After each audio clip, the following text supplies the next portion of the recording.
All right, with that being said, I mean, the African National Congress is set to now conclude its national conference today. The delegates in Limpopo province have gathered to attend the virtual conference. Provincial chairperson Stanley Mathabata did a U-turn at Nasrec when he decided to support Zweli Mkhize instead of party president Cyril Ramaphosa as the initial plan. Our eNCA reporter Moloko Moloto is in Limpopo and he joins us live now to give us an update on how delegates are preparing, of course, for this Part 2 conference. And Moloko, good morning to you, colleague. How's it going there in Polokwane? We understand one of the hybrid, locations, obviously in the 9 provinces, does include Limpopo. How are delegates doing, of course, ahead of this Part 2 conference? Well, good morning, Tumelo. Indeed, the second leg of this 55th National Policy Conference of the African National Congress also taking place in the northernmost province of Limpopo.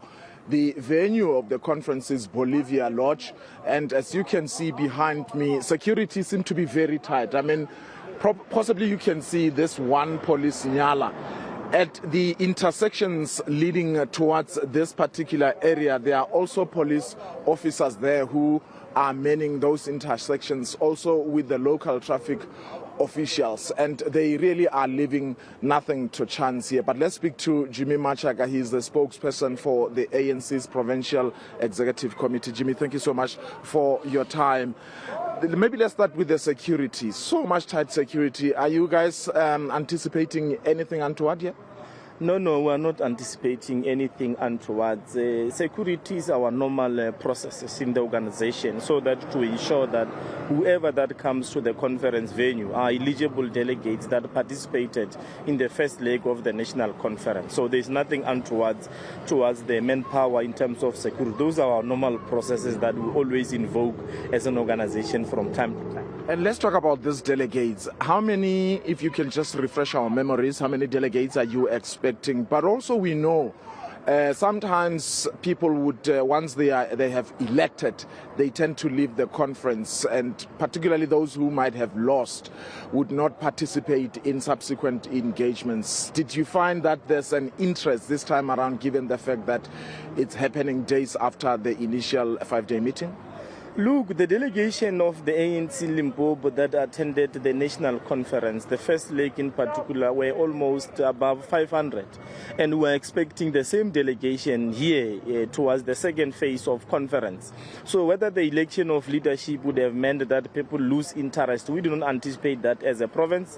As I speak with you, registration is at the final leg. We're anticipating that all those delegates who attended the national conference will equally attend the second leg of this national conference, and not only attend, but contribute meaningfully into the policy position and various resolutions of the ANC that will take the ANC as a party and government forward. You're talking of meaningful contribution. What are the key points that you as the province, particularly in terms of resolutions that you want to see adopted and implemented, would you be pushing? We have the issue of step aside, very contentious. The issue of the Reserve Bank that the ANC has always said must be nationalized.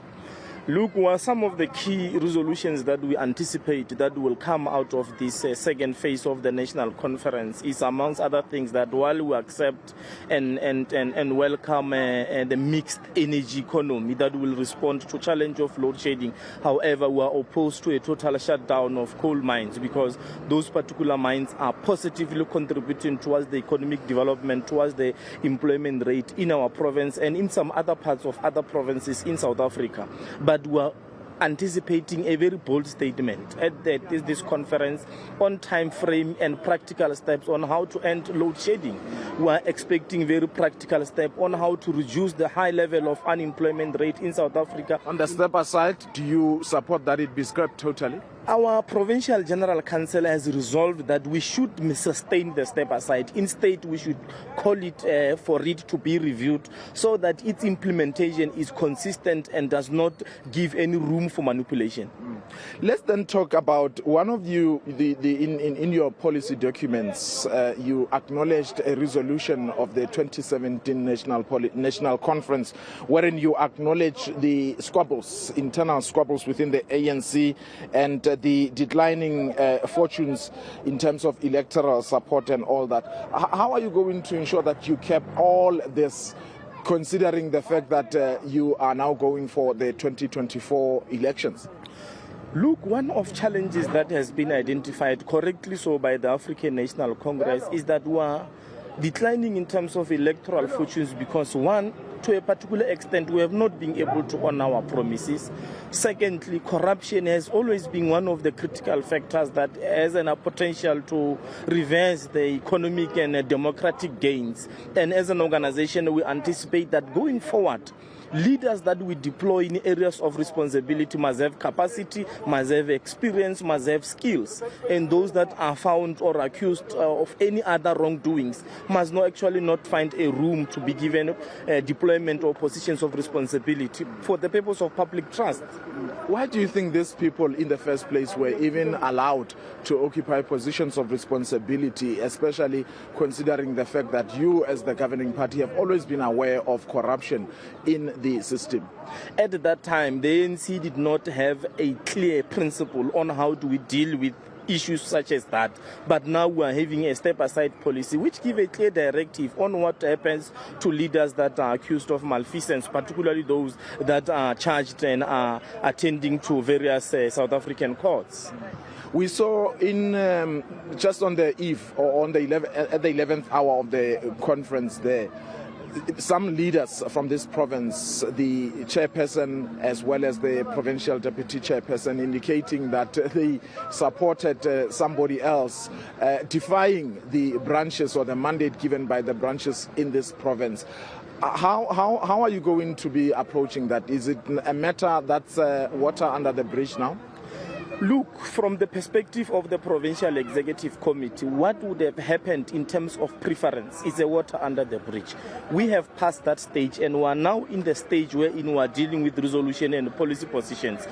Of course, as a matter of fact, leaders and branches of the ANC will time to time have difference on preference. But once the leadership is elected, we are duty bound to rally behind the elected leadership. As I speak with you, we are fully behind President Ramaphosa and the entire collective of the National Executive Committee. As leaders, we will time to time lobby and be lobbied. And those that have been lobbied, we shouldn't falter them in any respect. We must accept those are the democratic processes of the ANC. Thank you so much, Jimmy Machaka. He speaks for the ANC Provincial Executive Committee. Possibly you can see people as they continue to arrive. The delegates, they are made to disembark from here and walk for about 1.5 kilometers towards the conference venue. We were expecting that it would start at about 9 o'clock, but as matters stand, it doesn't look like it would start because it's just past 9 now and delegates are still trickling in.